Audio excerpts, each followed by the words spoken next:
Assalamualaikum warahmatullahi wabarakatuh.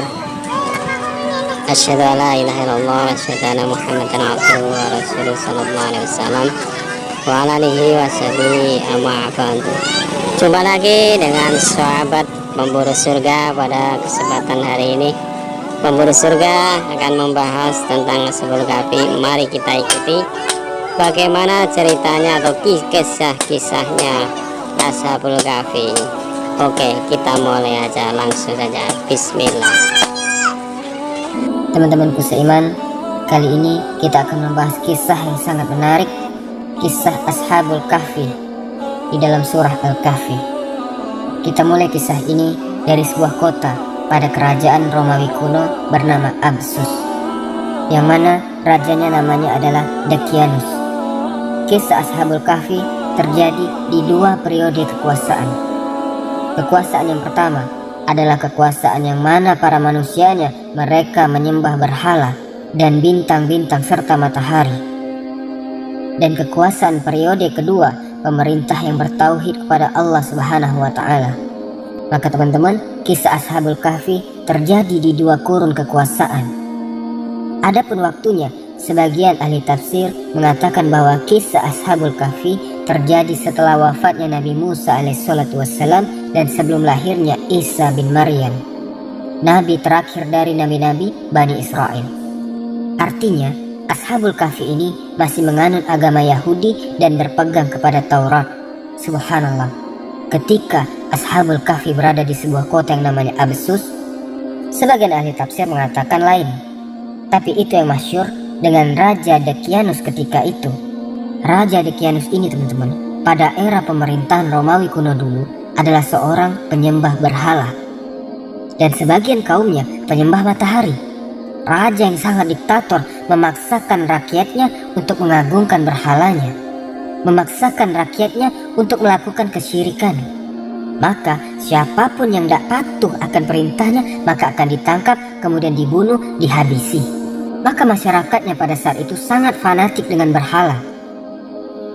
Lalu suatu ketika kemudian raja ini membuat pesta perayaan besar untuk mengagungkan berhalanya, semacam hari raya, mengundang seluruh manusia dari pelosok setiap daerah datang dari mana-mana untuk hadir ke kotanya raja. Dan itu merupakan sebuah keharusan, undang-undang raja. Akhirnya datanglah manusia-manusia dari berbagai macam penjuru dan pelosok berkumpul di kota. Maka dimulailah perayaan menyembah berhala pada kali itu. Dari peristiwa ini teman-teman, ada orang-orang yang tidak setuju dengan perayaan itu. Oh, ini tidak benar kata mereka. Mereka tidak menyembah berhala. Dan mereka adalah anak-anak muda, putra dari para pembesar-pembesar kerajaan. Hati mereka itu masih hanif, tidak suka dengan kesyirikan, mentauhidkan Allah Subhanahu wa taala. Mereka mengingkari perbuatan itu. Akan tetapi karena mereka wajib hadir. Kalau enggak, mereka akan ditangkap dan dipenjara, maka semua harus hadir. Tapi kemudian, tiba-tiba salah seorang dari mereka menyingkir dari perayaan itu. Kemudian duduk di bawah sebuah pohon. Kemudian, selang beberapa waktu, datang lagi anak muda. Kemudian duduk di sebelahnya. Kemudian beberapa waktu, datang lagi anak muda. Kemudian duduk di sebelahnya. Kemudian datang lagi, duduk di sebelahnya. Sampai jumlah mereka 7 anak muda. Tapi mereka pun tidak mau saling bertanya ada apa dan kenapa. Dikhawatirkan satu di antara mereka adalah jasus, mata-mata kerajaan. Kalau seandainya salah bicara saja bisa dilaporkan, kemudian ditangkap dan dipenjara, bahkan mungkin dibunuh, nyawa melayang. Mereka pun pada awalnya tidak berani untuk saling bertanya. Sampai akhirnya timbul rasa penasaran, kemudian mereka pun mulai saling bertanya, kenapa, ada apa? Kenapa pula mereka bisa berkumpul di bawah pohon itu? Setelah kemudian saling bertanya dan dijawab, rupanya mereka satu hati. Mereka tidak membenarkan perayaan seperti itu.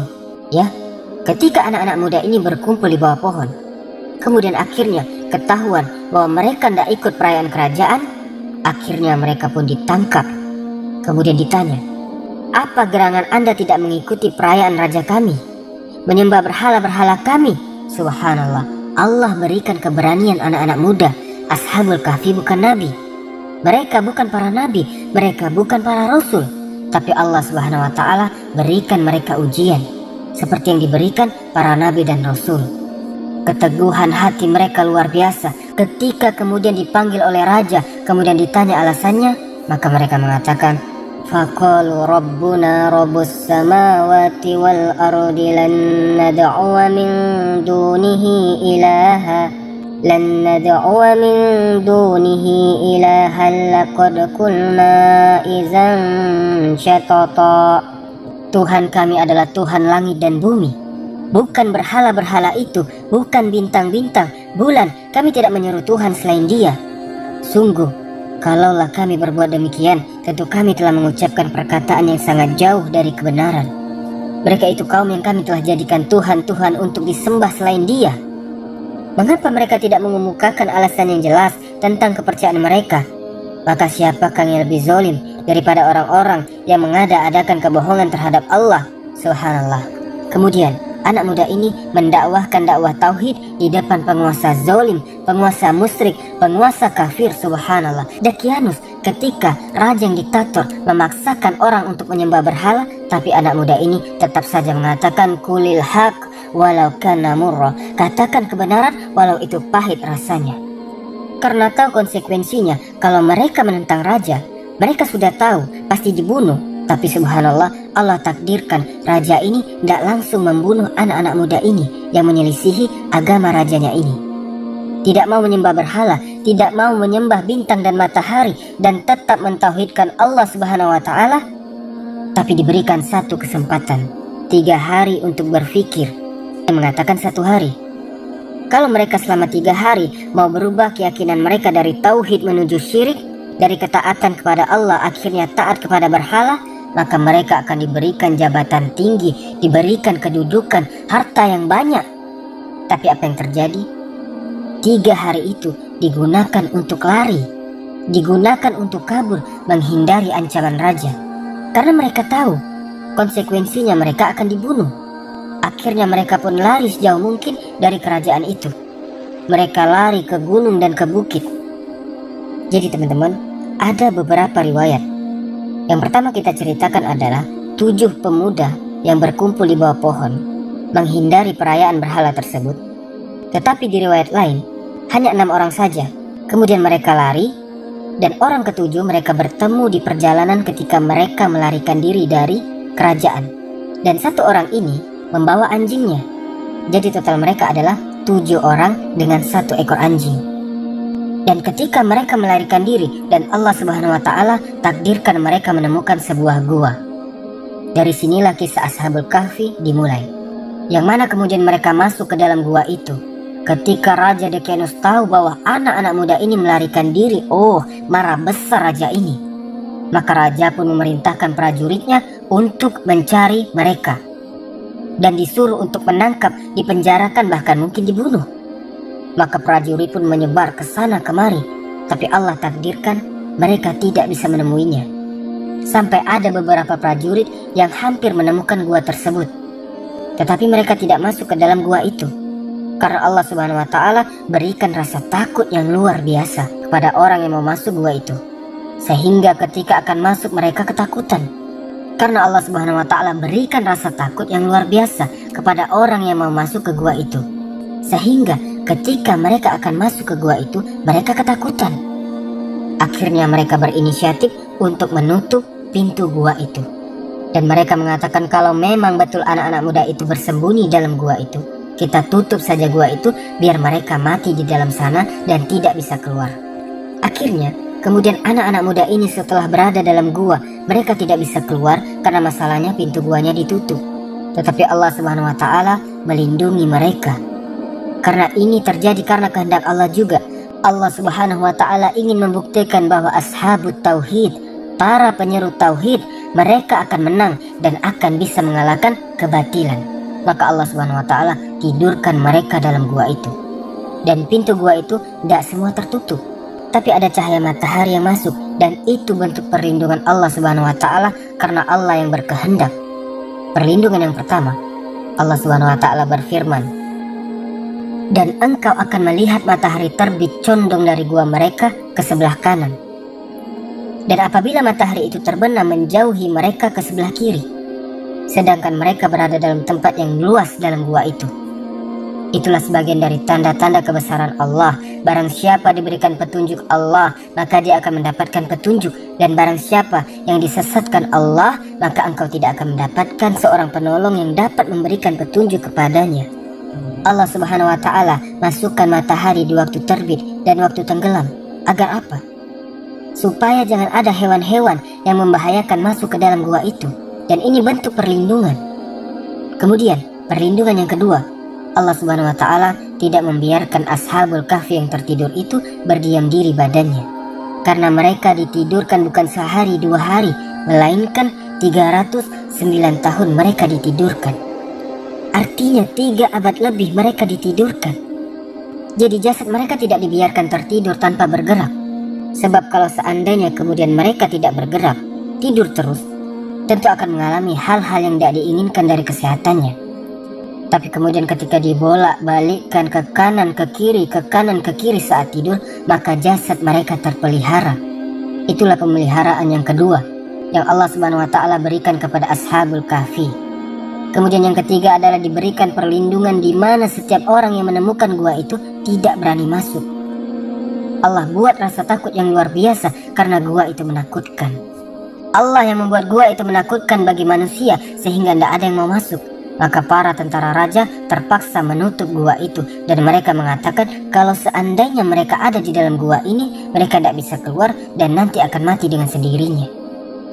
Setelah kemudian Ashabul Kahfi ini ditidurkan sekian lama, tiba-tiba kemudian Allah takdirkan ada seorang pengembala kambing. Pengembala kambing ini melihat cuaca yang kurang baik, kemudian tiba-tiba melihat ada gua yang tertutup. Maka dia berusaha kemudian membuka pintu gua itu untuk menyelamatkan kambing-kambingnya. Dan ia pun membuang satu persatu batu yang kemudian menutupi gua tersebut. Akhirnya setelah kemudian dia berhasil membuka pintu gua itu, maka dia masukkan kambing-kambingnya di situ. Lah suara-suara kambing itu masuk ke dalam gua. Akhirnya Allah Subhanahu wa Ta'ala kembalikan ruh ke dalam jasad Ashabul Kahfi. Dan mereka semua terbangun atas kehendak Allah. Dari sini kemudian mereka bertanya-tanya kepada yang lainnya, sudah berapa lama kita tidur di sini? Sehingga kemudian mereka mengira mereka tidur dari zuhur ke asar. Wa kadzalika ba'asnahum liyatasaalu bainahum. Qala qailum minhum kam labistum. Berapa lama kalian tidur? Mereka mengatakan, boleh jadi kami tidur itu 1 hari atau mungkin setengah hari. Yang lain mengatakan mungkin lebih. Yang lain lagi mengatakan hanya Allah yang tahu. Akhirnya kemudian mereka menyarankan, bagaimana kalau seandainya salah seorang di antara kita keluar membeli makanan? Karena kita sudah sangat lapar. Rupanya ketika salah seorang mereka diutus untuk keluar, berjumpalah dengan seorang pengembala kambing ini. Kemudian dia pun diantar ke kota. Tiba-tiba kemudian ketika hendak membeli makanan, ketika membayar, yang menjual makanan itu tidak mengenal mata uang yang dibawa itu. Ini mata uang kapan? Karena masalahnya sudah 300 tahun lebih. Artinya sudah 3 abad lebih. Tentu masalahnya sudah berbeda mata uang. Karena si penjual ini curiga, dibawalah anak muda ini kepada sang raja. Yang ketika itu kebetulan rajanya sudah berubah. Kerajaannya sudah berubah, agamanya sudah berubah. Yang tadinya mereka menyekutukan Allah dengan menyembah berhala dan matahari, sekarang rajanya betul-betul menyembah Allah, mentauhidkan Allah, taat kepada Allah.